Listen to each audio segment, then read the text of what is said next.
নমস্কার, কেমন আছেন? আশা করি খুব খুব ভালো আছেন। আমিও খুব ভালো আছি। গুড মর্নিং সবাইকে। এখন সকালবেলা ওই আওয়াজ হচ্ছে। এখন ওই বাজে ওই 6:30 মতো। পুরো মানে সবে সবে একটু আধা ঘন্টা আগেই এই মানে সূর্যটা উঠেছে। একটু আগে অন্ধকার ছিল, তো একটু আলো ফুটতেই আমরা বেরিয়েছি। ফার্স্ট হলো একটু হাঁটতেও বেরিয়েছি, সাথে আমরা যাচ্ছি হলো এখানে একটা বৃন্দাবনী মাঠ আছে, ওখানে ছেলেটাকে নিয়ে যাচ্ছি। যদিও ফুটবলটা মানে ফুটবল খেলার সুযোগ পায় বা মাঠটা খোলা থাকে সকালবেলা, তো মাঠটা খুব ভালো। তো ওখানে ও একটু ফুটবল খেলবে। আর সকালবেলা আজকে উঠে গেছে, আমি উঠেছি, আমার সাথে সাথেই উঠে গেছে। তো ওর জন্য ওর বাবা বললো চলো আর শুতে হবে না, আমরা যাই, গিয়ে ওখানে খেলে আসবো। তারপর একটু সকাল সকাল খাওয়া দাওয়া করে একটু দুপুরবেলা তাড়াতাড়ি একটু রেস্ট নেব। তো এই ভেবে আজকে বেরোনো সাত সকালে।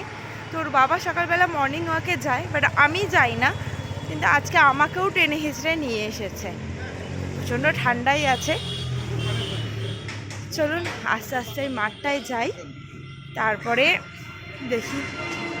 আজকে আমি ভেবেছি যে বাইরেই কচুরি খাবো একটুখানি, সকালবেলার যে একদম যে ডালপুরি এখানে পাওয়া যায়, ওই ডালপুরিটা খাবো।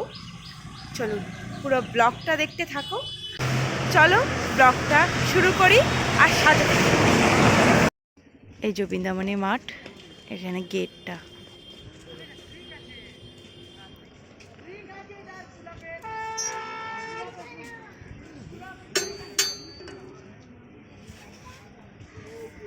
প্রচুর লোক আসে। এই যে পুচকে বল নিয়ে খেলছে। এখানে সবাই মর্নিং ওয়াক করতে এসছে। আমি ফার্স্ট টাইম এলাম সকালবেলা। এখানে প্রচুর এখানে মর্নিং ওয়াক করতে আসে। এখানে ক্রিকেটও খেলা হচ্ছে। এই যে এই সাইডে ক্রিকেট খেলা হচ্ছে।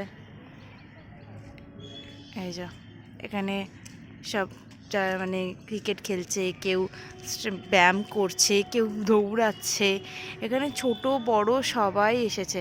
আমরা অনেক লেট করে নিয়েছি, নইলে আরও সকালে আসলে নাকি আরও সবাই মানে এখানে মর্নিং ওয়াক করতে আসে। ধার দিয়ে সবাই মর্নিং মানে ছুটে বেড়াচ্ছে, কেউ জোরে জোরে হাঁটছে। খুব ভালো লাগছে দেখতে। ওই যে চাঁদ মামাকে মনে হচ্ছে না এখনো দেখা যাচ্ছে, সূর্য মামার এখনো দেখা নেই। দেখুন আকাশটাও খুব ভালো লাগছে, হালকা হালকা রোদ্দুর বেরিয়েছে। আর এখানে আমার পুচকুটা খেলছে। ফুটবল খেলতে খেলতে হঠাৎ তার নজর পড়েছে এখানে ক্রিকেট তো খেলা হচ্ছে। ওর ফুটবলের থেকেও প্রাণ হলো ওর ক্রিকেট। ক্রিকেট ও খুব ভালো খেলে। ফুটবলটা ঠিক আছে ও খেলে, কিন্তু ক্রিকেটটা ও মানে পেলে আর কিচ্ছু চায় না। সারাক্ষণ যদি ওকে ক্রিকেট খেলতে বলা হয়, মোটামুটি ও ক্রিকেট খেলে নেবে সারা দিন, তাতে খাওয়া হোক কি না হোক। ভারী ব্যাট নিয়ে খেলছে, ও কি আর অত ভারী ব্যাট নিয়ে পারে? যাই হোক, তবু একটা বল ও খেললো, তবু ও শান্তি একটা। আমি যখন এসেছিলাম 6:30 নাগাদ, তখন ভেবেছিলাম যে বোধহয় আমরা লেট এসেছি, কিন্তু পরে দেখুন পুরো এন্ট্রেন্সটা ফাঁকা ছিল, পুরো ভর্তি হয়ে গেছে বাইক আর সাইকেলে। এই দিকটাও দেখায়, পুরো ভর্তি হয়ে গেছে। মাঠের লোকগুলো দেখাচ্ছি, প্রচুর লোকজন। এখন আর মানে খেলা একটু বেরিয়েছিলাম আমি চা খেতে, তো তাই আমি যখন ভিডিওটা বানালাম এন্ট্রেন্সের, এখন আমি দেখাচ্ছি মাঠের মধ্যে প্রচুর লোকজন।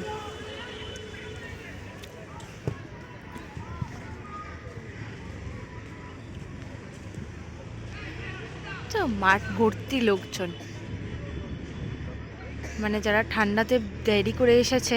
এখন ফুটবল খেলা হচ্ছে, তখন শুধুমাত্র ব্যায়াম আর হাঁটা চলা এগুলো হচ্ছিল। এখন ফুটবল আর ক্রিকেট খেলা হচ্ছে, মাঠ ভর্তি ইয়ং ছেলে মেয়ে, একদম ভর্তি।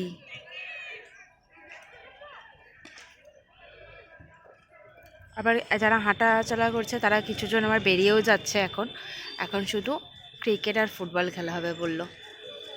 আমি সকালবেলা যে মাঠে গিয়েছিলাম তখন সেই ভিডিও শ্যুট স্টার্ট করেছিলাম ব্লগটা, কিন্তু ফেরার পথে আমার ফোনে চার্জ শেষ হয়ে গেছিলো, ব্লগটা ওখানেই এন্ড হয়ে গেছিলো। তারপরে এই বাড়ি ফিরে একটুখানি চিকেন স্টু বানাচ্ছি। তো আজকে সবাই বাড়িতেই, তো ছেলে আর আমার বর গেছে দুজনে মিলে চুল কাটতে, তো তার মাঝখানে ওদের খাবারটা বানিয়ে নেব। আজকে একটু করবো কড়াইশুঁটির কচুরি, আর ছেলের জন্য একটু চিকেন স্টু।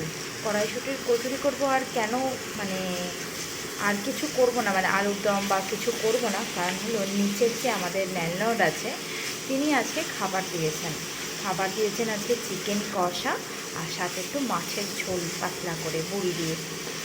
তো সেটা দিয়ে গেছে, সেটা দিয়ে মোটামুটি চিকেন কষা দিয়ে আমাদের কচুরিটা খাওয়া হয়ে যাবে। তো আলাদা করে আর কোনো তরকারি বানাবো না, আর শুধু ছেলের জন্য একটু চিকেন নিয়ে এসেছি, চিকেনটা দিয়ে ওকে একটু স্টু বানিয়ে দেবো। এটা মোটামুটি উলট পালট করে স্টুটাকে একটু ফ্রাই করে নিয়েছি সবজিগুলো, এরপর এর মধ্যে জল দিয়ে এটাকে সিদ্ধ করতে দিয়ে দেবো। এই যে জল দিয়ে দিয়েছি, এর মধ্যে একটু নুনও স্বাদ মতো দিয়ে দিয়েছি, এরপর এটাকে ঢাকা দিয়ে সিদ্ধ করতে দিয়ে দেবো। বাকি এখন আর কিছু দেবো না, আর নামানোর আগে একটু বাটার দিয়ে দেবো, আর উপর থেকে গোলমরিচ দিয়ে দেবো, তাহলেই হবে। গোলমরিচটা আবার বেশি দেবো না, নইলে আবার বেশি দিলে আবার যদি ঝাল হয়ে যায় তাহলে ও খেতে পারবে না।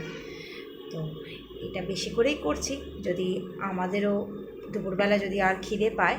মোটামুটি এখন ওই 11:30 মতো বাজছে, তো এটা বানিয়ে রাখছি, যদি লুচি খাওয়ার কচুরি খাওয়ার পরে যদি কার মনে হয় দুপুরবেলা আর একটু স্টু কেউ খাবে তো খেতে পারবে। চলুন এটাকে ভালো করে নাড়াচাড়া করে ঢাকা দিয়ে দিই।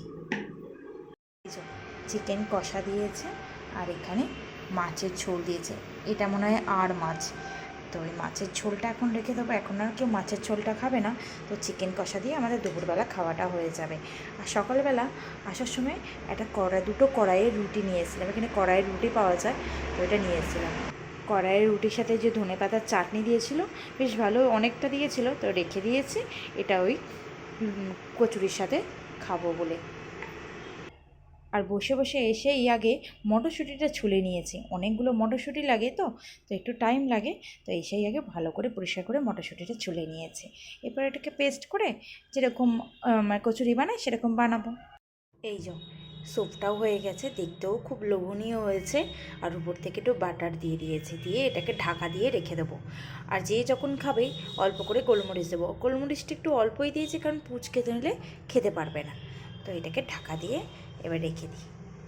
কচুরিগুলো ভাজা হয়ে গেছে, এবার ওর বাবাকে খেতে দিয়ে দিই, পুচকের খাওয়া হয়ে গেছে। চলুন ওর বাবাকে তাড়াতাড়ি করে খেতে দিই, অনেকটা বেলা হয়ে গেছে। এখন ওই 7:30 মতো বাজে, এখন রাতের ডিনারটা করব, আজকে বানাবো একটু পাস্তা। ভেজিটেবলসগুলো কেটে নিয়েছি, একটুখানি গাজর, বিনস, মটরশুঁটি, একটু পেঁয়াজ সব একসাথে কেটে নিয়ে একসাথে ভালো করে ধুয়ে মিশিয়ে নিয়েছি। আর এখানে পাস্তাটা ভালো করে সিদ্ধ করে রেখে দিয়েছি। পাস্তাটা কিন্তু খুব ভালো করে সিদ্ধ করে নিয়েছি, যাতে ওই রান্না করতে করতে আলাদা করে সিদ্ধ হবে সেরকম করিনি। ভেজিটেবলসগুলো ভাজার জন্য আমি তেলটা গরম করতে দিয়েছি, মোটামুটি তেলটা গরম হয়ে গেছে, এবার ভেজিটেবলসগুলো দিয়ে দিই। আর এর মধ্যে একটা চাউমিনে দেয় শাক, ওটা এই পাহাড়ি এলাকাতে বেশ ভালো পাওয়া যায়, তো ওই শাকটা দিয়েছি, এই যে এই শাকটা, তো দেখাচ্ছি শাকটা কীরকম দেখতে হয়। তো এটাকে পক শাক বলা হয়, তো পক শাকটাও দিয়েছি। তো আমি ফার্স্ট টাইম এটা দিয়ে রান্না করছি। ভেজিসগুলো ভালো করে ভাজি, তারপর এর মধ্যে ওই পাস্তাটা যে সিদ্ধ করে রেখেছি সেই পাস্তাটা দিয়ে, তারপর ক্রিম আর চিজটা দিয়ে ভালো করে নেড়েছে, একটু গোলমরিচ, চিনি এগুলো দিয়ে সবজিটা ভাজা হয়ে গেছে। এরপর এর মধ্যে পাস্তাটা দিয়ে দিই। ঝুড়ির মধ্যে এটা ছিল বলে এরকম বসে গেছে, তাও তেল দিয়েছি, আস্তে আস্তে ছাড়িয়ে নিই। তারপর এটা একটু উলট পালট করে আমি এর মধ্যে একটু ক্রিম দিয়ে দেবো। এরকমভাবে পাস্তা বানালে না বেশি টাইমও লাগে না, আর খেতেও খুব টেস্টি হয়। আর এর মধ্যে একটু বেশি করে চিজ দেবো, তাহলে একদম চিজ পাস্তার মতো খেতে হবে। এই ভালো করে সবজিটা মিশিয়ে নিয়েছি। এরপর এর মধ্যে আমি একটু ম্যাগি মশলা দেব, আর পাস্তাটা যেহেতু নুন দিয়েই সিদ্ধ করেছি সেহেতু আমি আলাদা করে নুন দেবো না আর সবজির মধ্যে। ম্যাগি মশলার মধ্যে যেহেতু নুন আছে, সবজির মধ্যে নুনটা ঢুকে যাবে। 1 প্যাকেটই ম্যাগি মশলা দেবো, বেশি দেবো না। এবার ম্যাগি মশলাটাকে ভালো করে মিশিয়ে নিচ্ছি, সাথে একটু অল্প করে গোলমরিচ দিচ্ছি। আর যে যখন খাবে ধরুন উপর থেকে একটু গোলমরিচ ছড়িয়ে দিলেই হবে। আমি চিলি ফ্লেক্সটা দেবো না, কারণ চিলি ফ্লেক্সটা দিলে ছেলেটা খেতে পারবে না। ছেলেটা তো একদম ঝাল খেতে পারে না, তাই চিলি ফ্লেক্সটা দেবো না। এবার এই ফ্রেশ ক্রিমটা পুরোটা দিয়ে দেবো, কারণ এটা একটু জুসি জুসি ভাব করবো। আমি পুরোটাই দিয়ে দেবো, ছোটো ফ্রেশ ক্রিম নিয়েছি একটা, তো পুরোটাই দিয়ে দেবো। এই যে চিজটা দিয়ে এবার মানে এর মধ্যে এবার চিজটা দিয়ে দিলাম, আর সাথে দিয়ে দিলাম গ্রেট করা একটু ডিম। এবার ভালো করে এটাকে মেল্ট হতে দেব। এটা আগে উলট পালট করে ভালো করে এটাকে তলায় করে নেব। আর সামান্য একটু এর মধ্যে দুধ দিয়েছিলাম, যাতে তলাটা না ধরে যায়। ক্রিমটা তো ধরো মেল্ট হতে গিয়ে একটু টাইম লাগে, তো তার আগে একটু সামান্য দুধ দিয়েছিলাম, তাহলে একটু ভালো খেতেও লাগে দুধটা দিলে। তো এই অবস্থাতে এসে দাঁড়িয়েছে। এবার চিজটা মেল্ট হয়ে গেলে এটাকে নামিয়ে দেব, উপর থেকে একটু গোলমরিচ ছড়িয়ে দেবো, দিয়ে নামিয়ে দেব। দাঁড়াও, ওর থেকে আগে রিভিউটা নিয়ে নিই। বলো তুমি কেমন খেতে হচ্ছে? ভালো খেতে হচ্ছে? ও বাবা, ভালো লেগেছে? না, দিয়েছি গোলমরিচ। ঠিক আছে, দিচ্ছি, দাঁড়াও। কেমন খেতে হয়েছে?